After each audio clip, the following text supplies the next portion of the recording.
Clicking sounds in Hadzabe names, a rare language tradition speaking head sparkles. The Hadzabe, or Hadza, people of Tanzania speak a unique and ancient language that includes clicking consonants, making it one of the most distinct and rare forms of spoken communication in the world. These clicking sounds are not just stylistic, they are actual phonemes, meaning they function like regular letters or syllables in their language. The Hadza language includes a range of click sounds, such as dental clicks, like tisk tisk, lateral clicks, similar to the sound you make to urge a horse forward, alveolar clicks, sharp tongue pops made at the roof of the mouth. These clicks often appear within names, everyday speech, storytelling, and even during hunting, where communication must be silent yet clear. It's an intricate system that non-speakers find very hard to imitate, let alone understand. Speech balloon example. A Hadzabe person's name might contain a click sound that isn't written in English. It's a sound, not a letter. For example, Zany or Oma, note, the symbols like or represent different types of clicks. Globe showing Europe-Africa linguistic significance. The Hadza language is considered a linguistic isolate, meaning it's not closely related to any other known language family. It is spoken by fewer than 1,500 people, making it endangered but incredibly important in the study of human language origins. The use of clicks places the Hadza language among a very small group in Africa, including Khoisan languages found mostly in southern Africa. Brain cultural insight. To the Hadza, these names and sounds are not just labels, they carry identity, ancestral meaning, and sometimes environmental or spiritual connections. Learning to pronounce them properly is a sign of deep respect for their culture. White heavy checkmark summary. Hadzabe names with clicking sounds are a powerful reminder of human diversity. They reflect thousands of years of oral tradition, survival, and a way of living that remains deeply connected to nature and identity. Clicking sounds in Hadzabe names, a rare language tradition. Deep in the savannas and woodlands around Lake Eyasi in northern Tanzania, the Hadzabe, or Hadza, tribe lives as one of the last true hunter-gatherer societies on Earth. Their way of life has remained largely unchanged for thousands of years, and at the heart of their culture is a unique and ancient language, marked by something extraordinary: clicking sounds. These clicks aren't casual noises or expressions. They are real, meaningful components of the Hadza language, used not just in speech but within names themselves, making Hadzabe personal names some of the most unique and difficult to pronounce in the world for outsiders. Speaking head. What are clicking sounds? In phonetics, clicks are non-pulmonic consonants. That means they're not made by pushing air out of the lungs like most sounds, but by creating a vacuum in the mouth and releasing it. You may recognize some of them from casual sounds you make in daily life. Dental click, similar to tisk tisk, disapproval sound. Lateral click, like urging a horse to move, tisk tsk, but more side tongue. Alveolar click, a sharp pop made with the tongue against the roof of the mouth. Palatal click, a more complex, tongue-curling sound. These clicks are fully integrated into words and names, not added for emphasis or rhythm. That means a name like Ghana or Zoni includes click consonants as essential building blocks, just as English names have vowels and consonants. A linguistic mystery. The Hadza language is one of the most enigmatic and isolated on Earth. It's classified as a language isolate, which means it has no confirmed relation to any other language family. Though it shares the use of click sounds with Khoisan languages, mainly found in southern Africa, linguistic studies have shown that Hadza developed its click-based system independently. This has fascinated researchers and anthropologists for decades. The fact that the Hadzabe language has survived millennia without writing, and that it's only spoken by around 1,200 to 1,500 people, makes it a living linguistic fossil, a window into early human speech patterns. Names with clicks, identity through sound. In Hadza culture, names are deeply tied to identity, environment, and ancestry. Many Hadzabe names are impossible to write accurately in the Roman alphabet because of these clicks, which means their true pronunciation can only be learned by hearing and mimicking it from native speakers. For example, a man's name might be Kuda, with an alveolar click at the beginning. A woman's name might be Noma, starting with a lateral click. These are not nicknames or special terms, they are formal, everyday names used in introductions, storytelling, and ceremonies. To a Hadza person, these sounds are second nature, but for outsiders, they require careful listening, practice, and respect. Mispronouncing a click in a name can change its meaning entirely, or make it incomprehensible.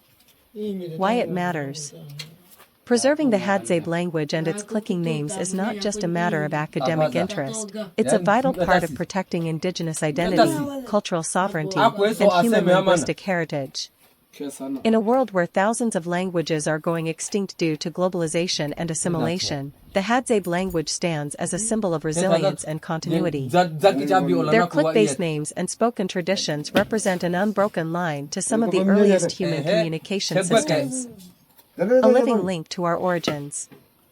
Some anthropologists believe that click languages like Hadzabe may be among the oldest spoken languages on Earth, potentially dating back to the time of the first modern humans in East Africa. That makes every name, every conversation, and every Hadzabe story told in their native language a living echo of our human roots. In the remote wilderness of East Africa, the Hadzabe tribe lives as one of the last true hunter-gatherer communities on Earth. Their connection to nature is not just tradition, it's a way of life, unchanged for tens of thousands of years. The day begins with the soft sounds of the savannah waking up. Hadza hunters, equipped with handmade bows, arrows tipped with poison from desert plants, and sharp instincts passed down from generation to generation, set out barefoot into the wild. They track game with stunning precision, reading footprints, scents, and animal calls in a way that only comes from living in harmony with nature. After a successful hunt, the tribe returns to camp where the real magic begins. Over an open fire, the catch is cleaned and cooked with care. Wild tubers are roasted, honey is gathered fresh from the trees, and fruits and herbs are collected from the surrounding bush. There are no spices, no modern utensils, just fire, hands, and heart.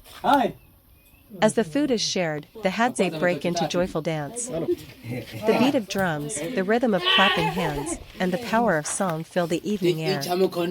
Dancing is more than celebration, it's storytelling, it's community, it's their soul. Young children watch, learn, and join in. Elders lead with grace, passing down knowledge without books or screens, only through doing, seeing, and feeling. There is no electricity, no Wi-Fi, no concrete buildings. Yet here in the wild, under the stars, is a life full of connection, peace, and purpose. This is the Hadzabe way, pure, wild, human. Witness the beauty of hunting, cooking, dancing, and eating in perfect harmony with the earth. The night fire was born, extended sleeping story. Perfect for a bedtime tale filled with wonder, peace, and ancestral comfort. The night fire was born. Before the first footprints were etched into soft soil. Before names clung to rivers or trees, before stars had meanings, before time had a voice. There was only the wild. A world vast and breathing. A world without kings, borders, or noise. Where the wind roamed free and nameless through the tall grasses, and the night had no edges. Where animals moved with confidence, and humans, still new, still learning, moved like whispers among giants. They had no homes. No roof but the sky, no walls but trees. Their days were full of movement. Their nights were full of questions. They followed the herds, the rains, the blooming of berries and the migration of birds. They drank from cold rivers and ate what the land gave. Their eyes were sharp. Their ears were sharper. But at night, At night, they were small. As the sun sank low, long shadows crawled across the land like fingers. The blue sky deepened into velvet, and the air grew cold and close. The people gathered together, bones aching from walking, bellies half full, children drowsy in their arms.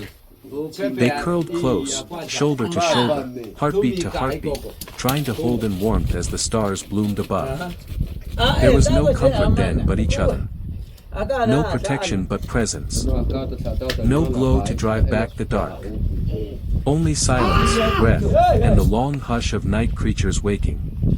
They listened to the rustle of something unseen, to the distant calls of hunting beasts, to the winds that moved like spirits through trees.